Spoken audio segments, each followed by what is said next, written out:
Okay, what I wanted to cover today is post-processing of environments. Okay, so I wanted to take you through how I approach doing environments to do post-processing. I treat it a little bit different than when I'm doing a product, like a watch or something like that. An environment is a different kind of beast, and so I want to take you through this. I'm going to work on top of one of my students' pieces. This is a person, Suri Camacho, that had done this room. Very nice room, did a really nice job. Kind of rendered it small, was having a hard time saying it was taking too long to render.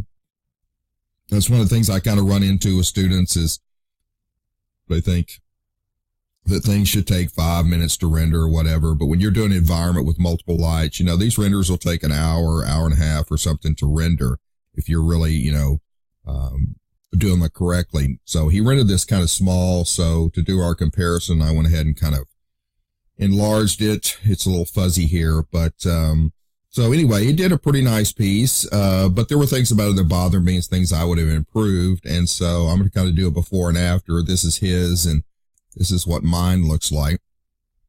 Mine. Okay, and I'm going to kind of take you through it, how I created this, okay?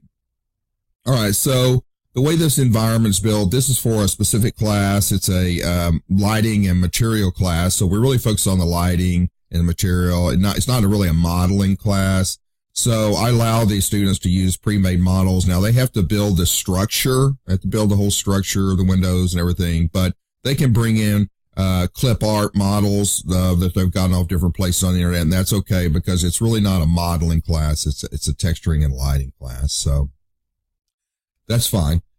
Okay, so let's kind of go through how I kind of built mine. Okay, now when I render my stuff and post, I render based on the lights themselves, and so I have this is the daylight system. So I've made it, it's got a daylight system outside, and this is the light that's bouncing inside of it. Okay. And so I render that. I turn all my other lights off and I only render the daylight system. Okay. Now, I came back and composited, an image out here. Now you'll see in his original piece, he didn't have anything outside. Okay. And I see people putting cards and stuff out there. You can do that to kind of visualize, but when I do my render, I create the background is masked out. And so it's not in the render. Okay. So here's the background that I put outside, and I blurred it because it would be, the further away, the more it would blur out through the window. And so then I have that masks. So when you load this in, you can see it out there. Okay. So that's a separate piece that can be moved around. Okay. It's a separate piece out there that's just masked. Okay. Put it back in place. Okay. So,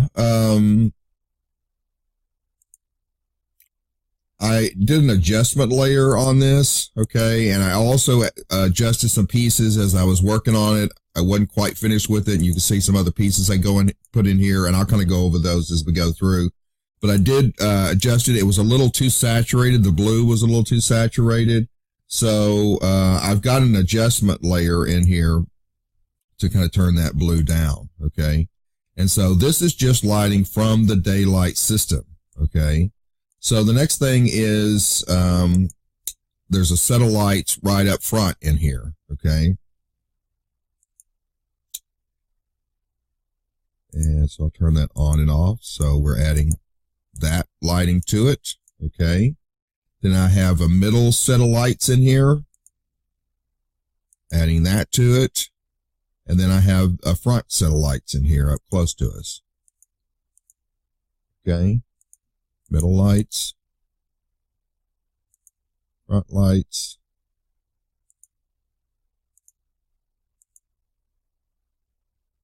lights up close to us.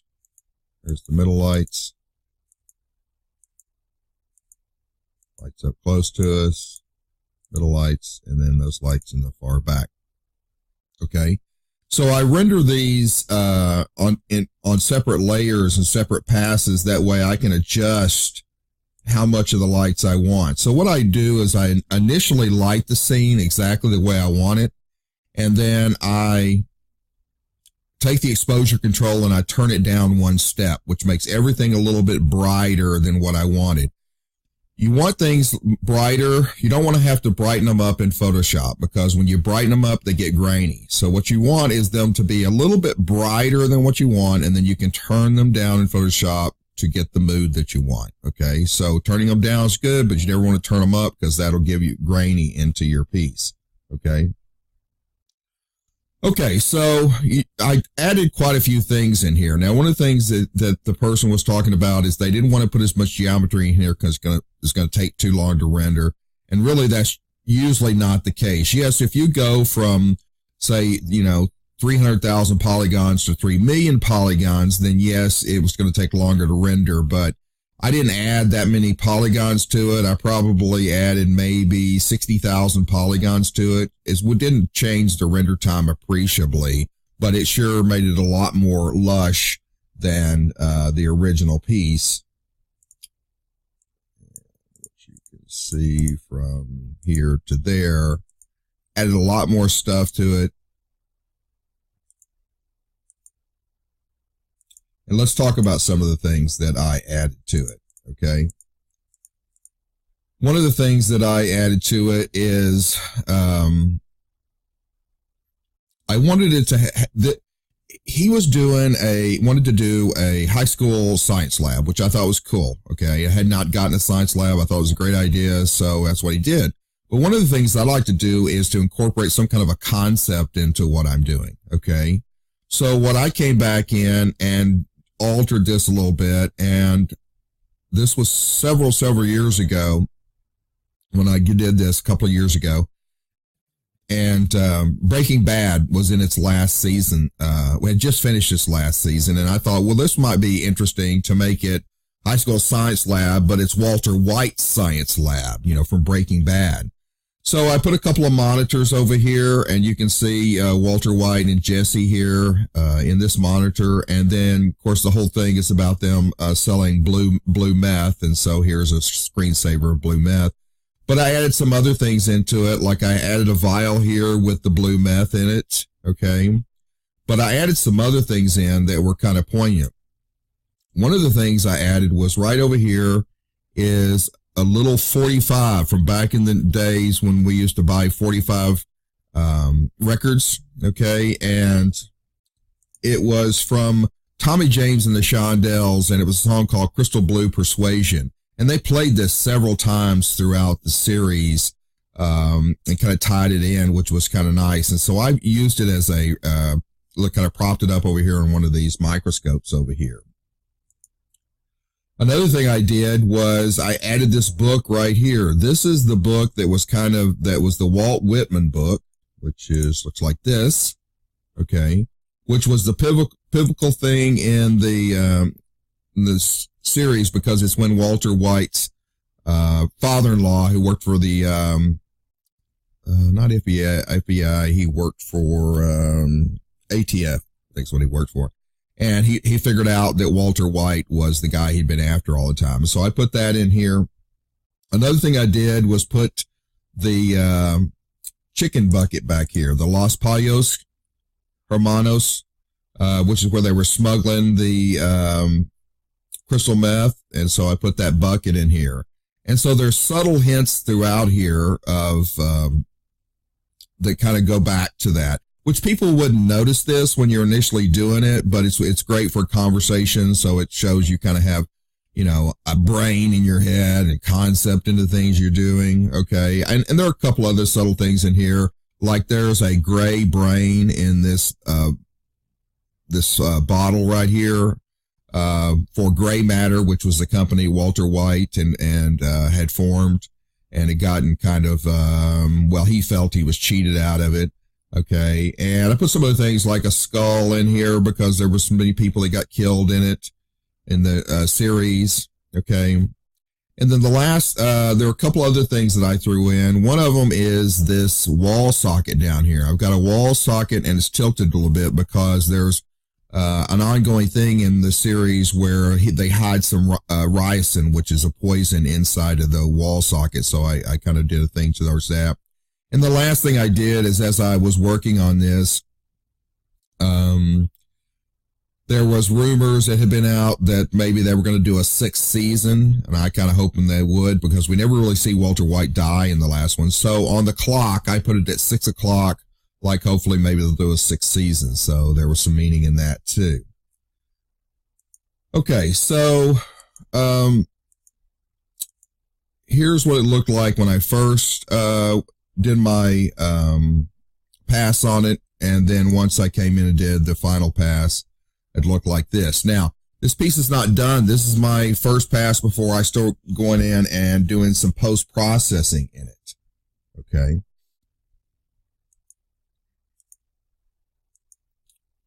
And so, kind of take you through my post-processing. Let me turn all this stuff off.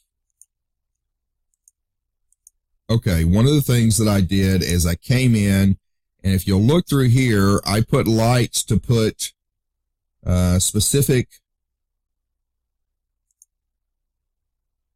highlights on the glass. Can you see those highlights popping in there? So I float an Omni light that has no purpose other than to place highlights on the glass to kind of pop the glass out there. I also put a little blue light here on the blue meth that they just made as a test to kind of focus it. So there's a blue light on that.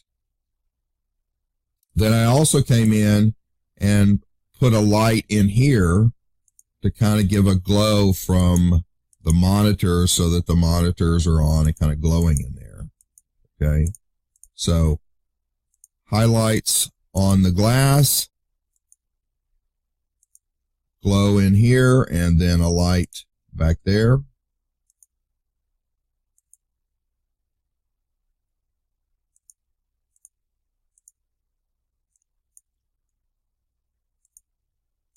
So there is the pass on the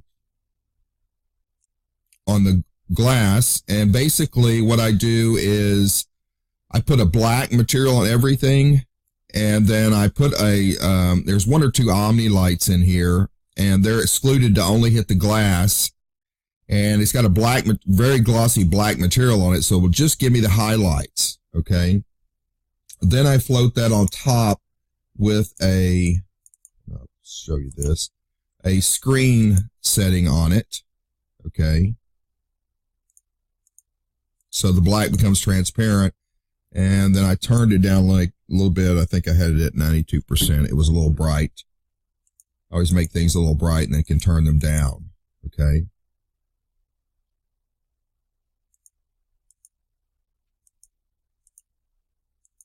Okay. And then there was a light that I put in here. So that got me, that punched it up a little bit. Okay.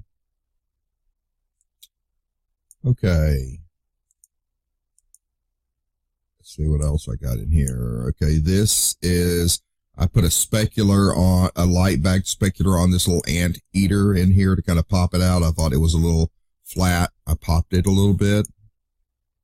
Okay. And then I put another light in here to kind of pop this potted plant up. It was a little dead, so I put another light in here. Okay. All right, then I put a slight glow on the light bulbs in the ceiling. There's a slight glow on it. Okay, then the other thing I did is these wall sockets were 3D, but I just couldn't get them to light correctly where you could tell. So I came back and just put this is a 2-dimensional texture on top of it to pop those out so that I could really tell that those were light sockets in there. So that's a 2D bitmap. Even though that was 3D, it just wasn't popping out correctly. Okay, the next thing I wanted is, I thought this microscope was a little dead in here. I wanted to pop it a little bit. So I put a light in here to kind of pop it, to pull your eye back there a little bit. Okay, and then I did my AO passes. Okay. There's my AO wide. And there's my AO tight for the small crevices. Wide, this is all for your bounce shadows. Okay. So, then those go on multiplies. I always put them in a folder by themselves so I can turn those on and off, and you'll see that kind of solidifies things in there. Okay, then I wanted to pop that brain up a little bit, so I have put some specular highlights on that right there. And then the skull was a little glowing. I wanted to feel like it was a little bit darker in there, so I came in and darkened it. And then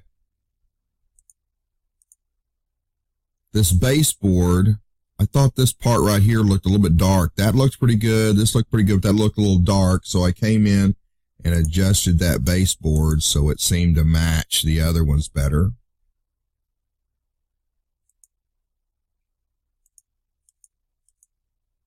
And then I had some small things, like there was kind of a funky light, like right over the top of the seat right here, or something that was causing it. So I came back and fixed that. And then this fire extinguisher somehow had a little black thing on it. I don't know what it was. So I came back and re-rendered and fixed that.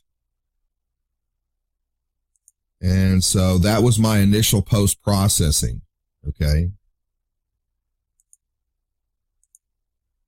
So it went from that to that.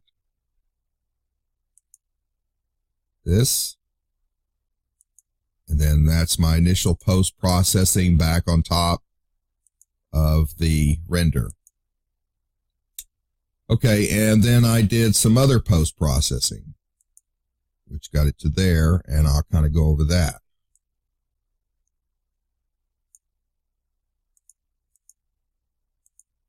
Okay, so what I did here was I wanted it a little bit brighter. It was too dull all the way across. So I wanted a little bit lighter in here. So I actually came in and brightened it up with some levels, and I have a mask on it so that it's just brightens in the center. Okay.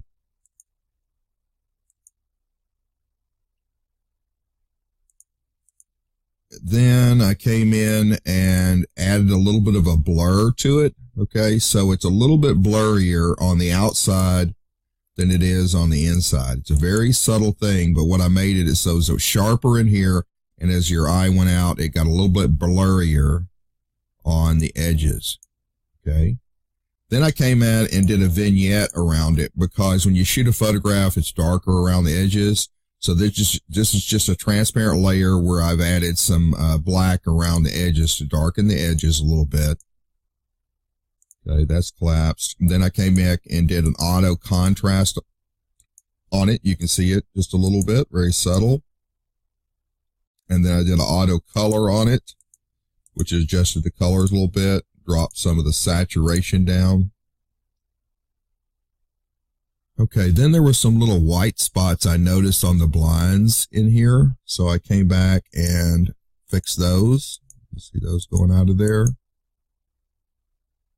Now, the other thing I didn't like is I thought this was dull. Now, he had put a very nice kind of a glass pattern using a procedural cellular, but I wanted more books in here. I wanted to pop it off a little bit. I didn't think it was coming out nice, and so I went back and popped those back out, put some more books in there, made it more translucent, still pumped up that pattern so you can see that. And then I thought these beams were a little dead in here. I wanted a little bit of a specular highlight on the beams in here. So you can see where I popped those just a little bit. And then the same thing on these little wheels on the stools. You can see there's a nice highlight on this one over here, but these weren't catching a highlight. So I came back and placed a light in there to give those a little highlight down there so they seem a little bit more dimensional. Then I came back in. After I did all adjustment, I thought I needed a vignette one more time, so I did another vignette on there to darken a little bit.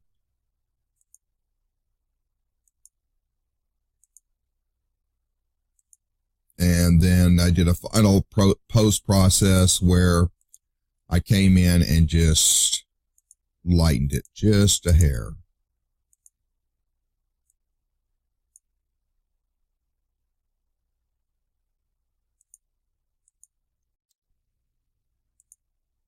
So there is the render out of Max with all of the 4 lights laid back on top with the background put in. And then I'm going to turn on the final post process. So from here to there, see quite a bit of difference. And then that's what my final image looked like. Okay. So I render all the lights separately, then I come back and do separate passes to put highlights where I want them, and then I just assess the scene and I find things that I don't like about it or things I want to pop off. You kind of have to render and live with it. I think most people have a tendency to just think, oh, you render and it's done. But if you want something that really pops off and is really nice looking, then you have to do quite a bit of post-processing. Okay. So hopefully that can kind of show you what the process I go through to pop an environment. And let's go. So there's the original one that the student turned in. I didn't like these, he's trying to make it look old, which is fine, but I thought these were just too much. Okay. These pieces, I took those out. Okay. Now I still have, it old with stained and stuff, I kind of popped the stain up there, but I didn't like those big chunks in there. I thought the clock was too small. I wanted to pop it off. I made it larger. Of course, I've got quite a few more things in here. I went and picked things I thought would be logical, like you would have a printer in here. Okay. Put more microscopes in here, calculator, a cell phone. So just, you want to kind of, the thing, a concept that I would tell you is when somebody looks at your work, you want their eye to never rest, that it keeps going from one place to another that's what makes it interesting. Okay. So if you don't have enough things going on in there, they look at it, they can consume it in a second or two, and then they're bored with it and they move on. But if you have a lot of stuff in here and you really layer it up, and it doesn't take that much longer to render and add a lot of stuff in here, it takes a little time to design-wise to get everything to align properly, okay, so that you have nice tangents. But you can really pop the piece and really make it stand out.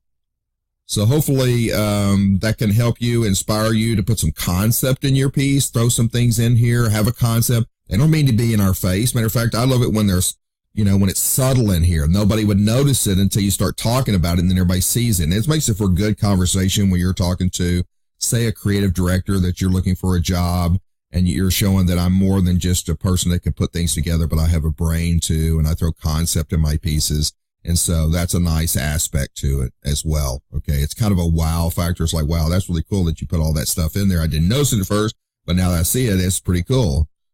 Okay. So, hopefully that helped you out. Thank you very much.